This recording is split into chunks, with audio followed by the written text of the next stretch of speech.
Hello, my name is Jacob Scott. I'm the proud principal and alum of Edison Career and Technology High School. Today, Monday, November 30th, 2020, I will be conducting our receivership public hearing. Our agenda for today is one, to talk about the purpose of this public hearing under receivership and to talk a little bit about what is receivership. Next, we will also dive a little bit into our school data, and I will give an overview of what our level 1 and level 2 indicators are from the state. So, what is the purpose of the public hearing? One is to discuss the performance of Edison Career and Technology High School and the construct of receivership, along with providing information to the school's community and to the community engagement team on the school's comprehensive education plan. So, what is receivership? State law requires persistently struggling or struggling schools to make rapid achievement gains. Also, if the school does not meet improvement targets within 1 or 2 years, the district is required to appoint an outside receiver approved by the state. An appointed receiver will have broad authority to set and manage school improvement plans. Currently, our superintendent, Dr. Meyer Small, is acting as our receiver. So, our next slide here provides just a quick overview of the demographics here at the Edison campus. You'll see here that we are currently, as of today, serving 1,498 students, grades 9 through 12. That also includes our P-TECH program, which is included in our dual enrollment. We are a restorative practice school, along with a full comprehensive school-based health center. Here you'll see, I spoke earlier about us being a 9 through 12 high school, serving 1,498 students. We currently have 29.5% of our students with disabilities. 90.9% of our students here at the Edison campus are in poverty, and we have 17.9% of our students which are labeled as ELL. Here's just another visual of a breakdown of our gender and racial ethnic breakdown here at the Edison Tech campus. You'll see here we have Black and African American at 54.9%, Hispanic and Latino at 34.4%. Our white students are 6.8%, and our Asian and other is 3.9%. You'll also notice from the screen that we have 45.1% of our students are female and 54.9% are male. Here, I give you a visual of our awesome Edison campus administrative team. We, as I stated earlier, we are a dual enrolled campus where we have P-TECH, which I like to consider a 9th through 14th grade program, which our students graduate in 4 years, and then they go off to MCC, Monroe Community College, for an additional 2 years to receive their associates. That associates that they are obtaining is free, and students that come into the program as 9th graders stay with that program throughout. You'll also notice here we are a school which as a large size as ours. We are in a cohort. We are based on a cohort model. You'll see from our chart here, Ms. Collins is one of our assistant principals, grade 9, so our cohort 2020 administrator. Mr. Robert Goldsberry, our academy director, with grades 10, cohort 2019. Mr. Vaca, our other assistant principal, is with our grade 11, our cohort 2018. And Ms. Phillips, one of our academy directors also, here with our grade 12, cohort 2017. With us being a bona fide career and technical education school, we felt as though it was extremely important for us to really focus on our CTE, which is our career and technical education. So this year we have Ms. Bonomo, our assistant principal, who is our director of career in tech here at the Edison campus. You'll also notice a visual of Miss Latricia Fuller.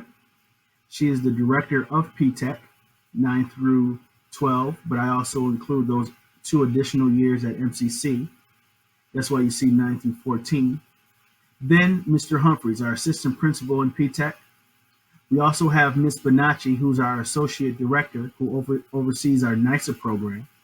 We have Mr. Chris Golam, who's our athletic director. And new to our team this year is Ms. Trepania, our community site coordinator. I show on this next slide just our mission and vision here at the school. Here at the Edison campus, our mission is to inspire, teach, transform, and impact the world. Our vision is developing generations of positive world changers who invent their futures. We do these through our core principles. We build meaningful relationships, we are relentlessly focused on achievement, and we live a culture of community. We also develop college and career-focused individuals, and we provide critical and timely education to students through our CTE Pathways. We believe that many roads come from a true CTE education, which all of our students get here at the Edison Tech campus. Next here, we show a visual of our CTE Pathways, our career and technical education pathways. One, we have our construction, architecture, and design pathway. We have our automotive, manufacturing, and engineering pathway. We have our digital media, arts, and communications pathway. We also have our PTech program, which I spoke about earlier. And then we also have our New York State Alternative Assessment Pathway, which is our NISA program. So now, our receivership.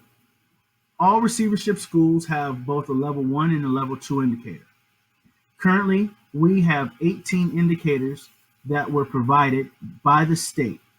We have 13 level 1 indicators, which are point values of 3.85 points each, which equals out to 50 points. And then we also have 5 level 2 indicators. These are indicators that we as a school, as a community engagement team, was able to choose and pick from a list that the state provided us. And those indicators are worth 10 points each, equaling out to 50 points. Now our school data. You'll see here a listing of our level 1 indicators that the state has provided us. You'll see here, starting off, we have our school safety indicator, our 2019 cohort passing math regents indicator, our 2018 cohort passing ELA regents exams, our 2017 total cohort 4-year grad rate, our 2016 total cohort 5-year grad rate, our ELA performance index, our math performance index, our college career civic readiness index, our chronic absenteeism, our English language performance success ratio, our science performance index, our social studies performance index, and our 2015 total cohort 6-year grad rate. You'll see here from the chart, we do provide what our progress was in 2018 and 19, and how we were able to progress and meet some of the indicators during that time. You'll see in 2018-19, we met 4 out of the 13 level 1 indicators. Currently this year, we are, of course, looking to exceed, and our goal is to hit every last one of our indicators. And you'll notice from the 2017, at the 2017 total cohort 4-year grad rate, which is number 70, indicator or level 1, the state is asking or requesting us to meet 55% of our students. Currently, you'll see under the column of 2020-21 preliminary results, we have 6.7%. That number is indicated there because we did have early grads. So currently right now we're at 6.7. You'll also see for 2016 total cohort 5-year grad rate indicator number 88, which our progress target is 58%. We are currently right now at 51.9%. And you'll notice at the bottom where it says 2015 total cohort 6-year grad rate, indicator number 250. Our progress target from the state is 59%. And currently, right now, we've actually met that target, but we're still trying to make sure that we exceed the indicator that the state provided us. So currently, we're at 59.6%. Next slide provides you our level 2 indicators. These are indicators that our community engagement team picked from a list that the state provided us.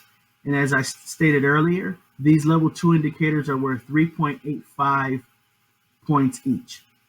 You'll notice for our progress target for 2020-21, here under the 2015 total cohort six-year grad rate with students with disabilities, our preliminary, the state's target is 32%.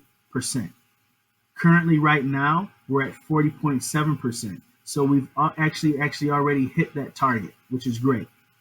You'll also notice our other level 2 indicators, which is plan for and implement community school model indicator number 2, our family and community engagement, our DISC tenant 6, our 2020 total cohort, our 9th graders who reach 5 or more credits.